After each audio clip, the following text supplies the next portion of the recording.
welcome to this edition of Multiplex. My name is Dave Dalton. Today we're going to tackle the subject, Essential Technology Skills for Teachers. How many times have you heard students say, when am I ever going to use this stuff? Well, certainly relevance is in the eye of the beholder, but most classroom teachers have had to frequently defend their content as relevant to their students. Consider just a couple of quick examples. Imagine if you're teaching Spanish. Pretty easy, lots of Spanish-speaking people in the world, greater Latino influences in the United States all the time. But what if you're teaching French, Italian? Gets to be more and more difficult. And certainly if you've ever tried to teach math, as I have, to junior high school kids especially, when will I ever use this stuff? And it's hard to explain that there are 200 or more careers that specifically work with math, and most others deal with it at some point or another, even if it's just in dealing with billing and finances. But math, because it's difficult, seems to be irrelevant to students. And the same thing can kind of be said for science. Now imagine if you were teaching literature or poetry. When am I ever going to need this stuff? And now finally imagine that you're teaching art. Very difficult to argue that art is relevant to people who do not want to see it as such. I had an interesting experience recently talking with a high school teacher, and it's sort of a basic sort of constitutional imperative that we have in the United States, that our system is predicated on the citizenship of our citizens. But this person indicated to me that she never voted, didn't care about politics, didn't want to become informed about the issues, and she felt like that was okay as long as she didn't bother to complain about it later. So even some people would argue that civics and social studies and basic citizenship kinds of skills aren't essential, aren't relevant. So we have a difficulty sometimes in determining what is essential. Almost anybody can make the case for or against a particular skill being essential, but it's fairly frequent to hear someone argue that such and such is irrelevant because in our master's program a particular skill is irrelevant because it doesn't help me be a better teacher on Monday morning. It doesn't help me with my immediate teaching performance. Well, to that I want to know if that should be the criterion for relevancy in a master's program. If it doesn't help you in the near term, is it irrelevant? In other words, what are the knowledge, skills, and dispositions that we should shoot for? What makes one a master or an expert in the field? And that's really what we're going to be dealing with today. Is it enough to be an advanced novice with technology, to know more than the guy down the hall? Or do you need more than that? So, it's logical to ask the question, what is an expert? And is there a difference between a teacher who just uses instructional technology or an instructional technologist or a teacher leader in technology?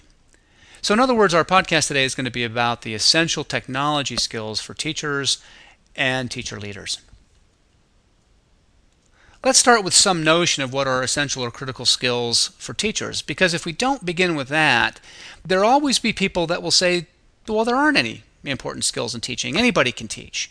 Teaching requires only content knowledge. There are no specialized skills beyond that. And then when you're dealing with some educational environments, maybe elementary schools, where there isn't extensive content knowledge or the content knowledge is spread across multiple disciplines, those same folks would say, well, anybody can be an elementary teacher because they don't even know content. They don't know, there's no specialized skills related to teaching. They don't have any specific content preparation.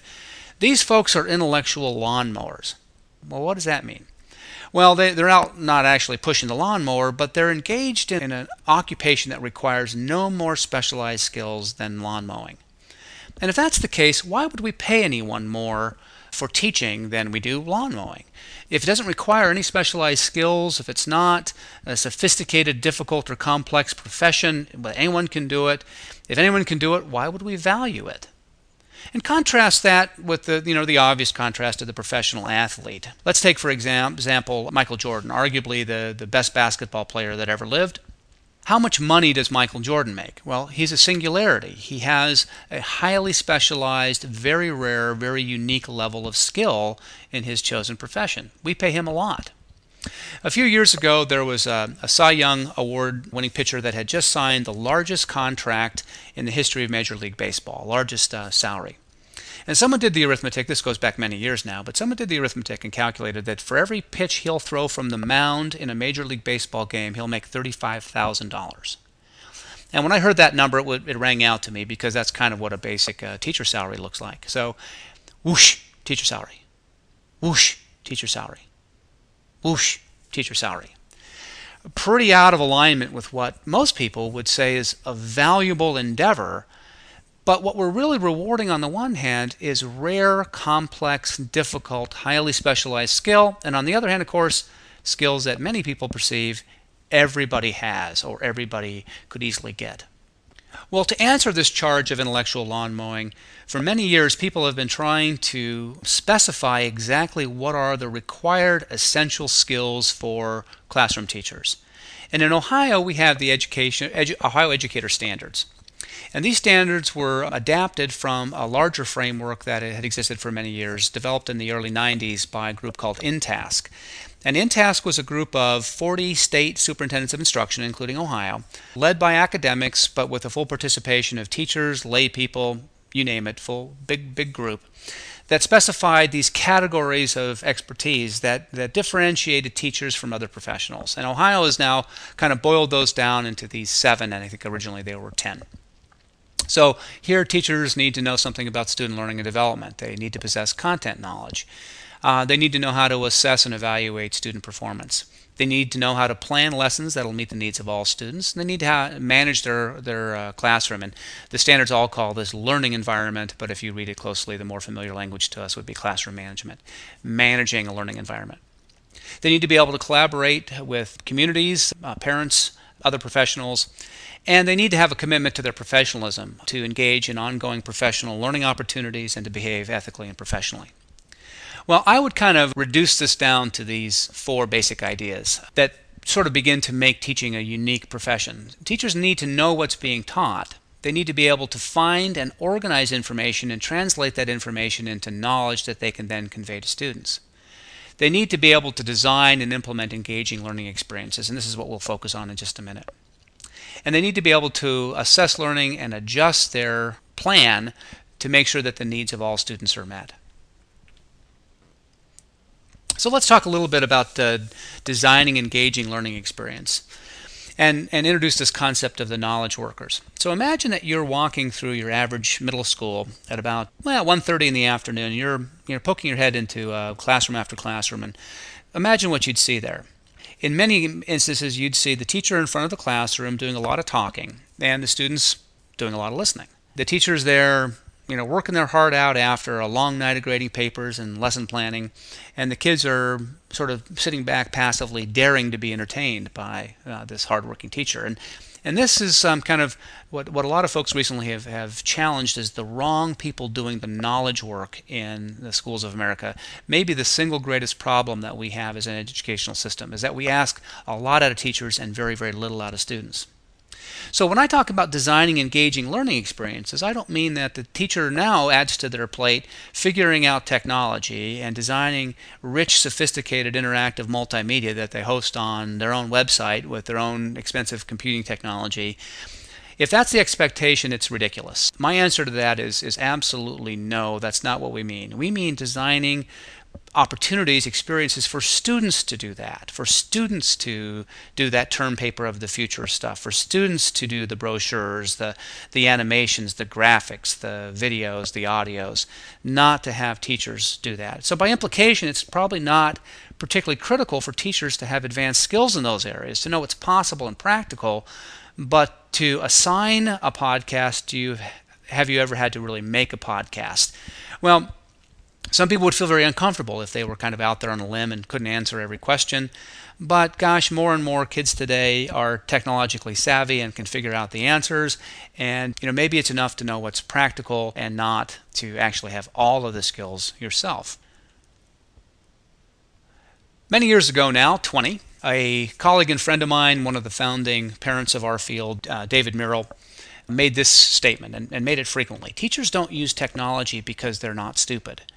And what he meant by that, and again, this is in the days before even PowerPoint and the web were popular, but that technology done well takes a lot of time. Now, imagine that you're the average elementary teacher and you decide that you're going to produce an hour's worth of engaged, rich multimedia, maybe a simulation on the explorers of the New World. And you spend every hour of the summer and every hour of your Christmas vacation and every hour of your spring break, and you come up with this hour of instruction. And by the way, that's not unusual. People talk about this taking between 200 and 400 hours per hour of finished multimedia. And that's, by the way, not including your learning time. That's just doing the stuff. So now you've spent all of your free time in a year to produce 1 hour of instruction. Well, you teach 180 days a year, 6 hours a day. You do the math. You've just produced 1/1000th of your curriculum. Teachers don't use technology that way because they're not stupid. It's an unrealistic expectation. Enter the teacher leader. What does a teacher leader do? Well, the teacher leader has some specific skills in a discipline, but they also have some generic skills. They coach, they partner, they assist, they co-teach very often. But their specializations can be in disciplines like math. Today we have math and reading recovery. There are science teacher leaders, and of course in our special education teacher leaders, and we call those interventionists in many cases.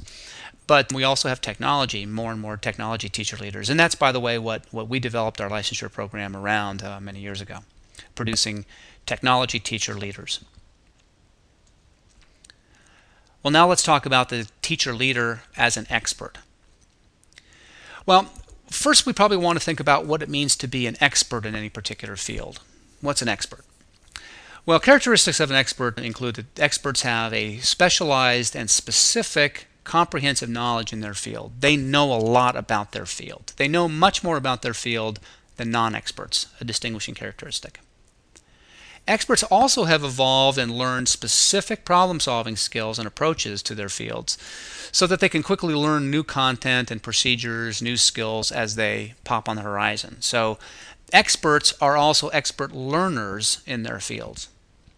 And of course, experts have an extraordinarily high amount of confidence, comfort, and commitment. They know they'll figure it out because they always have in the past. So experts know a lot, they know how to learn even more, and they're comfortable in their ability to do those things. So can you be a teacher leader without being an expert? Sure. You'll just lack credibility and potency. People won't trust you, won't believe in what you're doing, and therefore they won't come to you for answers. I really like the response, "I don't know," to a question. Occasionally. When you have to say "I don't know" all the time, you lose credibility. Everybody can easily say "I don't know." Everybody doesn't know. It takes the expert to know. When I work with teachers, I get every kind of question imaginable about technology, from how do I set up a wireless network at home, to how do I make Photoshop, to a layer mask, to how do I convert this kind of video to that and burn a DVD. I get it all. And I really don't like saying I don't know. So I spend a lot of time learning. I spend a lot of time trying to know stuff. Now, it's not because it's just an ego thing. It's just that it's important to be effective in a situation, to be trusted and to be seen as a source of information. If you can't be trusted and you're not a good source of information, what are you doing there? You're certainly not an expert. So you might ask then specifically, what does a teacher leader in technology, a technology expert, know that differentiates them from other kinds of experts? Well, there's another standards framework developed by the International Society for Technology and Education, ISTE, and they've developed a series of frameworks called NETs, or the National Educational Technology Standards. And there's NETs for students, NETs for teachers, and NETs for teacher leaders, and even NETs for administrators. And if you look at these standards, they don't look horribly different than the standards we saw for the Ohio Educator Standards. Certainly in professional development and continuous learning professional growth, those look a little familiar. Visionary leadership and teaching, learning, and assessments, those kind of seem to be familiar. What seems a little different here are digital age learning environments and digital citizenship and responsibility. And really the important one is digital age learning environments when you tunnel in a little bit, as we'll do in just a second. So let's begin with number 4 here first. Digital citizenship and responsibility. That includes really a little bit of that learning environment stuff, but the way we might ordinarily conceptualize it. But it's thinking about promoting equitable access to technology so that the haves and the have-nots have equal access to technology, rich and poor, black and white. That's an all kids kind of thinking. They also are concerned at this standard with developing technology experiences that are safe, from internet predation and even bad ergonomics. Safe, healthy, legal, and ethical. So here we might teach copyright and fair use and all those things. So digital citizenship and responsibility, equitable access, safe, healthy, legal, and ethical computer use. But if we go back now to digital age learning environments, this is where really the meat and potatoes of the standards, net standards for technology leaders are. And here we have classroom management and collaborative learning. That's not new, but managing a technology classroom is a little different. Sometimes you have a smart board and you have 4 computers in the classroom. Sometimes you have one-on-one. Sometimes you have lots of different kinds of, sometimes you're going to a lab. So you have a series of logistical constraints with technology that don't exist in other classrooms. Managing digital tools and resources. I think resources are real important to have a good resource base. Online learning. More and more, even K-12 settings are looking at supplementing their curricula through web-based teaching experiences. Knowing something about assistive and adaptive technologies is also in this standard so that we can help the special ed team with finding and using technologies that meet the needs of kids with special needs. Troubleshooting technology problems, selecting and purchasing technology-based resources, big one there, and working with other staff to develop policies and procedures related to implementing technology. So that's really where the leadership thing comes in. But notice also in this one we have visionary leadership. That seems to stand out. That's quite different. That's not in the others. So this includes a shared vision, strategic planning, policies and funding, and managing and implementing change, because gosh, the only people that like change are wet babies. So in my mind, you can boil NETS down into just a few overarching principles. The expert technology teacher leader starts with the skills of a good teacher. They know pedagogy, curriculum, and assessment. They have developed, cultivated, and maintained an excellent resource base. So when they have to say, I don't know, they know where to go to get the answer. And that's sometimes people. I've got a couple of good friends. It's kind of like Who Wants to Be a Millionaire? I've got Phone a Friend. If I'm stuck, I know there are a couple of people who not only know a lot of stuff, but will help me find stuff because they like this stuff as much as I do. They've got excellent people and communication skills because, frankly, a lot of this is managing change, and it takes salesmanship, it takes enthusiasm, and it takes perseverance. It takes being able to hear no and come back and hear it a few more times before you kind of get a maybe and then a yes. It certainly requires basic technology skills, knowing something about productivity software like Office and some basic utilities. It requires knowing some things about operating systems, probably Mac and PC, and maybe even Ubuntu or Linux dialects. Some basic troubleshooting, that sometimes, the printer is jammed or the computer isn't plugged in or the network cable is loose. It takes knowing how to maintain web pages after the web pages are built. How do I edit the content? So basic static web development. Basic graphics like, basic editing, maybe a filter or two. Basic digital video, how to edit a couple clips together or snip out a chunk of video. So there I would put programs like, Movie Maker and Basic. But it also requires advanced technology skills. And this is where people start sort of shying away and saying, really, I have to know how to do multimedia? Yeah, you have to be able to do multimedia. Advanced graphics. So now we're talking about recomposition and really working with high-end graphics programs. Advanced video. So we're talking about color correction and multi-channel audio, and certainly Adobe Premiere Elements can do almost all that we need there. But it might even be a Final Cut or the full version of Premiere. And now dynamic web development will add to it. So this is actually starting to think about web design. How do I start thinking about, content management systems, Joomla and WordPress, or do I build one of those from scratch with tools like Dreamweaver and complicated web development packages? Because those are, school districts especially, but departments at universities and businesses make decisions all the time about how they're going to deploy their web presence. And if you can't answer those questions, that seems to be like what 98% of the world is worried about. Hard to make the case that you're an expert. Experts also need advanced hardware skills. They need troubleshooting beyond, is it plugged in? The RAM isn't seated. The Wi-Fi card is loose. They need to know how to install a new computer and maybe a hard drive or RAM. They need to know what a server is and where the servers live and what makes a server different than a desktop computer. And probably that implies a little bit of knowledge about differences in operating systems between desktops, workstations, and servers. They need to know some things about networks. Again, I get asked a lot about networking questions. Wireless access points, how do I connect my DSL to this, how do I do that? So some basic understanding of modern networking. But I would add the most important one here. After you've gained all of those skills and worked with the technology a lot, and read a lot, thought about it, dreamed a lot about it, a vision. A vision and a plan, and most importantly, the willingness to advocate for that vision and that plan. So a grand vision about what technology could do to transform the educational environment, a plan to get from where you're at from point A to point B, and the willingness to push for it, because frankly the answer is always no at first. You're always talking about change and money, and nobody likes to say yes to those questions. But the key in all of these is knowledge and experience. If you don't have the facts, your grand vision is unlikely to be carefully considered by anybody, because it just will seem, half-baked. So now maybe we can revisit that Merrill quote.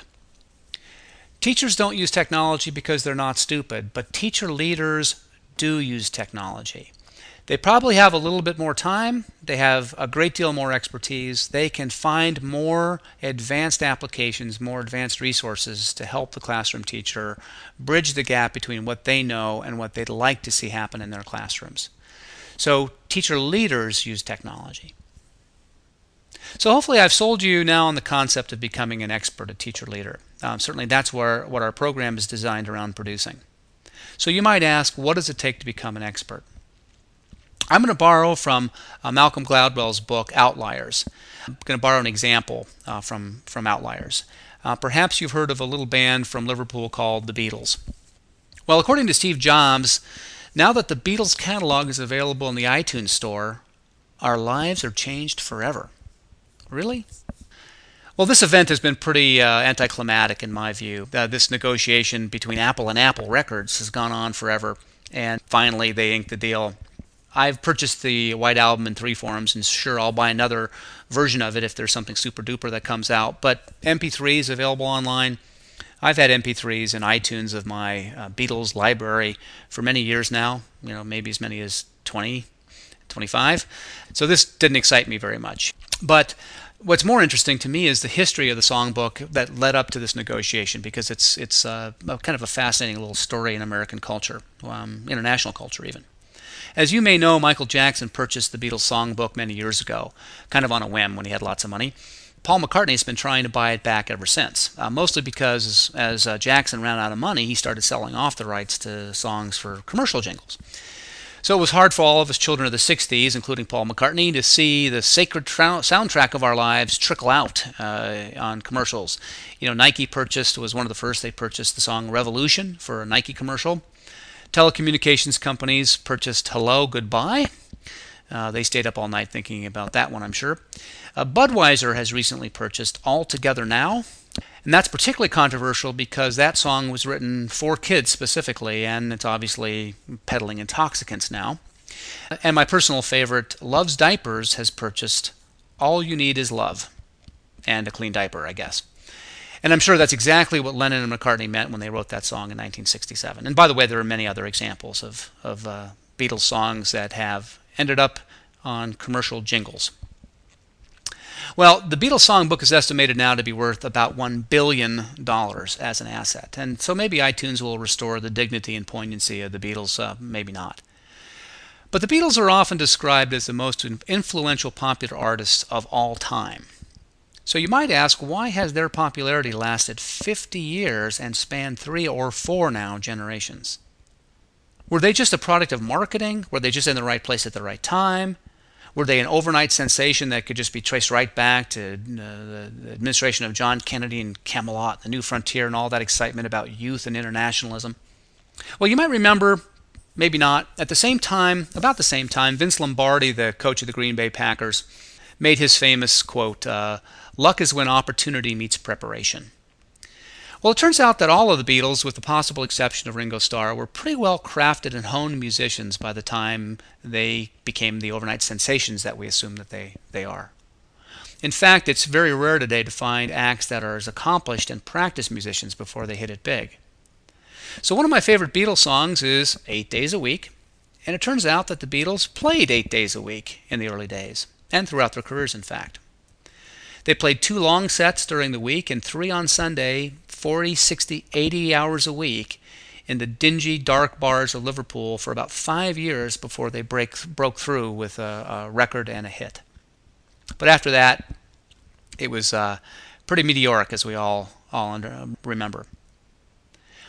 At the time that the Let It Be album was recorded, and Let It Be was actually their second to last recorded album, although it was their last released album. It was recorded before Abbey Road. They made a documentary film called Let It Be, a movie of the same name as the album. And that movie, hardly fast-paced, but gives you and that's actually some of the virtues of it. It's not a fast-paced action movie by anybody's standards, but it shows you the slow, methodical thoroughness that with which the Beatles approached their rehearsal and recording. By the time of this film, they really didn't like each other very much as people, as artists, but they shared the same commitment to getting the tracks right. Just as an example, kind of a famous one from that album, Paul McCartney was said to have screeched and screamed for many, many minutes to strain his voice, to strain his vocal cords, so that when he recorded Get Back, it would have the raspy sound that we've now all associated with that song. And then they spontaneously played that and recorded that song on a nearby rooftop from the studio, after which John Lennon quipped, "I hope we passed the audition." Well, indeed they did.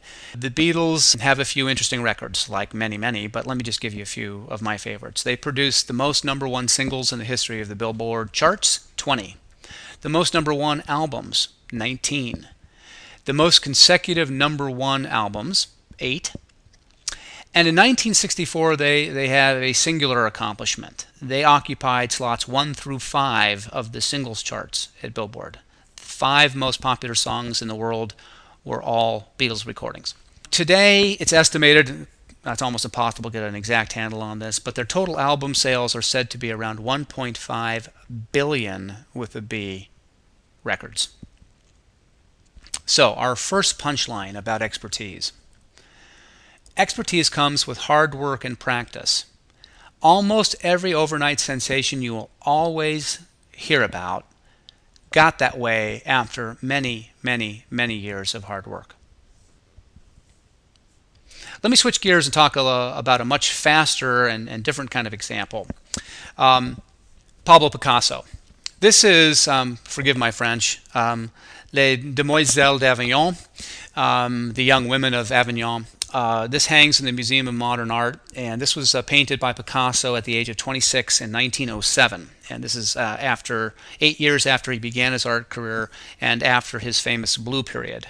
And this was the beginning of his modernistic Cubist period, and many people, myself included, credit this masterpiece as one of the fundamental foundations of modern art. In this, he does a couple of important things that had never really been done before. The integration of what in those days was called primitive art, now we would call African art forms, but the idea of multiple time-space perspectives in one painting. That is, you see the women looking frontally, sideways at the same time, multiple things going on, and a highly abstracted view as well. So many people would consider this to be the beginning of real modernism. You know, you could go back other years and look at Manet and Monet, and that would be reasonable too. But in terms of what we sort of associate with the sort of radical modern art movement, this is a biggie. This is the greatest hit. Picasso looked at this and had doubts about it, considered this to be unfinished, considered this to be not very good. And in fact, he viewed every single piece of his art for the rest of his life as not as good as it should be. He died at 91, living a very rich life, after painting such works like Guernica, believing that he'd never painted a masterpiece, never had painted a great work. So the punchline, too, is that expertise comes with reflection and dedication. And did I mention hard work? So you might ask at this point, expertise sounds good. I want to be like Picasso. I want to be like the Beatles. How long will it take? Well, according to Gladwell, expertise takes about 10,000 hours as a good beginning. And for most people, that's about 5 years. For teachers, regular classroom teachers, since the year is 180 days, 6 hours a day or so, it often takes 10 years to become a master teacher. And for an instructional technologist who's interested in working with teachers, learning technology and learning the teaching profession can take even longer. Expertise is not cultivated overnight. And to make things even worse, there are particular challenges to becoming an expert in technology because the field demands constant sort of vigilance because it changes and expands every week. In fact, it really does double about every year. But recall that one of the dimensions of expertise is the ability to efficiently integrate new knowledge and skills into your existing body of expertise. So, of course, no technology innovation seems to ever be permanent or even long-lived by today's standards. Most come and go very quickly. But an expert is good at knowing what to leave and what to choose, and when to let go of useless old knowledge and when to sort of latch on. And an expert knows how to make good choices about what to learn and what to let go by. So the bottom line to me is that real expertise takes hard work, time, and a commitment to your own learning and your own development. So what does that model of expertise have to do with being a better teacher on Monday morning? Darn little. If that's the goal, surfing for lesson plans that are aligned to content standards, focusing on classroom management practices, communicating with moms and dads, learning more about the lives of students, those are much better endeavors. Much more likely to be effective than dabbling in the ever-changing world of technology. So in my view, and please feel free to disagree with it, please disagree with it if you don't share it, is that any master's program in education should focus on producing teacher leaders, experts, cultivating experts, producing experts, because we need that kind of expertise in schools. And so we should quickly kind of move beyond the tips and tricks and techniques, the kind of workshoppy sensibility of preparing teachers to be better teachers next week, and focus on the long term. How can we build a cadre of professionals who can really advance practice and be leaders to take the field of education boldly into the 21st century? Well, that's all the time we have for today. I hope you've enjoyed or at least found provocative this edition of Multiplex, and we'll see you next time. 8 days a week. I love you.